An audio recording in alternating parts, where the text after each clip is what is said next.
मैं बात कर लेती।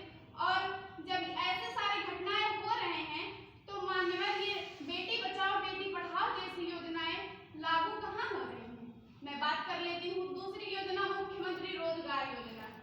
तो मैं आपको बता देना चाहूंगी कि हमारे भारत देश को पुरुष प्रधान समाज कहा जाता है। यहाँ एक पुरुष अगर लेट नाइट ड्यूटी करके आए तो वो मेहनती कहलाता है, वहीं जगह एक स्त्री अगर लेट नाइट ड्यूटी करके आती है तो वो संस्कारहीन बताई जाती है मान्यवर।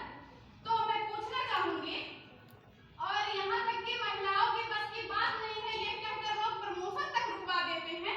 तो मैं पूछना चाहूंगी कि जब हर जगह महिला और पुरुष में भेदभाव ही है तो ये सारी योजनाएं आखिर क्यों चलाई जा रही हैं?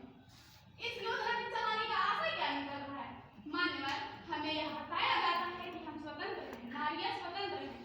तो मैं ये पूछना चाहूंगी, अगर यदि नारी स्वतंत्र हैं तो वो उन्हें कहीं भी आने जाने में भय क्यों है?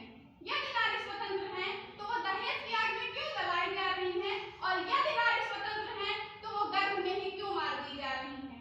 हमें कहा जाता है कि हम स्वतंत्र हैं तो आए दिन हमारे सामने ऐसे सवाल क्यों पेश किए जाते हैं कि तुम ज्यादा हंसो मत, ज्यादा बोलो मत या फिर ज्यादा घूमो मत। वो इसलिए क्योंकि पुरुषों से अपने मन का संयम नहीं होता। मान्यवर, मैं तो यह बात सोचकर भावुक हो जाती हूँ कि हमारे भारत देश के पुराणों में लिखा गया है यत्र नार्यस्तु पूज्यन्ते रमन्ते तत्र देवता, परंतु हमारे आधुनिक काल के कवि क्या लिख रहे हैं कि अबला तेरी यही कहानी। तो मान्यवर, ये समाज है, यहाँ पर हर जगह स्त्रियों को ही गलत ठहराया जाता है। मैं यहीं से एक उदाहरण लेती हूँ कि जब सीता जैसी पवित्र नारी को अपने सत्यता का प्रमाण देना पड़ा तो हम तो इस ढोंगी समाज के काम से लड़कियां हैं। मान्यवर, हमें अबला का नाम दे दिया गया है। तो मैं पूछना चाहूंगी कि क्या रानी लक्ष्मीबाई पन्नभाई और पद्मिनी जैसी वीरांगनाएं अबला थी जिन्होंने इतिहास रचा?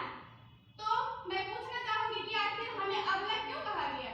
क्या यही नारी सशक्तिकरण है? मैं यहाँ पर बैठे समस्त लोगों से पूछना चाहती हूँ, क्या यही नारी सशक्तिकरण है?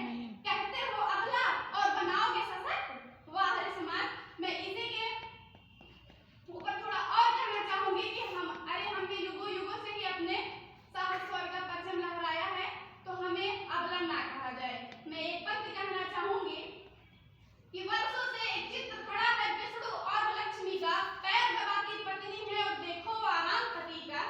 अनुचित है ये कहे बिना और भला क्या बोले, क्या हम भी आंखें बंद करें और साथ ही के बोले? बुर्खा घूंघट सा महिला पर, बुर्खा घूंघट सा महिला पर और पर्दा करे सिखाती हैं, वो भी इसलिए क्योंकि पुरुषों से नहीं होता अपने मन पर संयम। वाह समाज, ये कैसी विडंबनाएं हैं। क्या यही नारी सशक्तिकरण है? तो मान्यवर, अगर यदि किसी चीज में परिवर्तन लाना है तो समाज में परिवर्तन लाइए, समाज की सोच में परिवर्तन लाइए। और अभियान आपको चलाना ही है तो पुरुषों को अपने मन पर संयम रखने का अभियान चलाया जाए।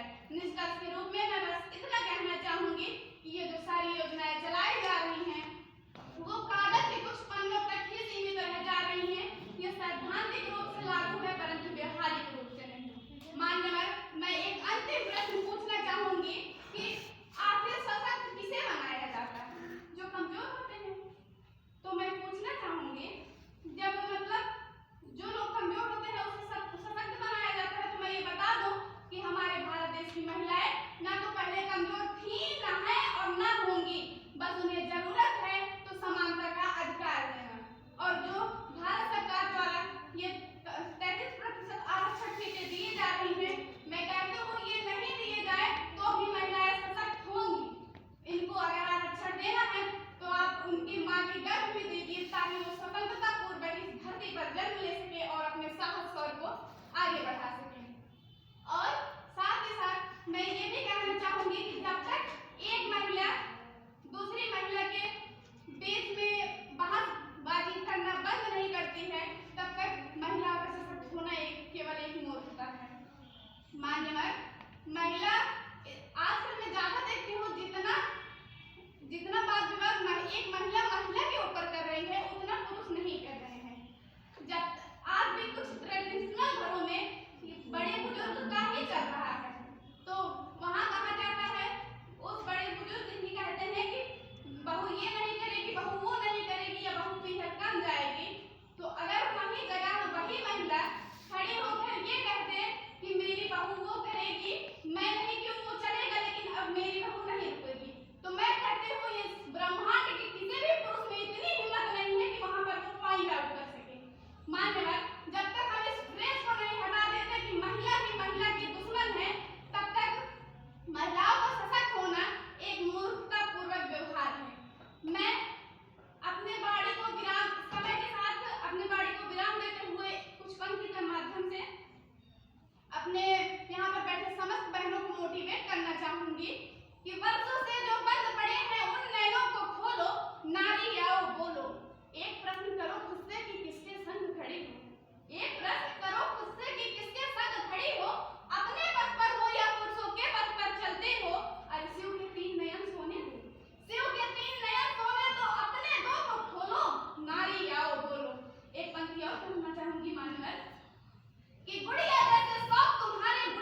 तो नहीं होता।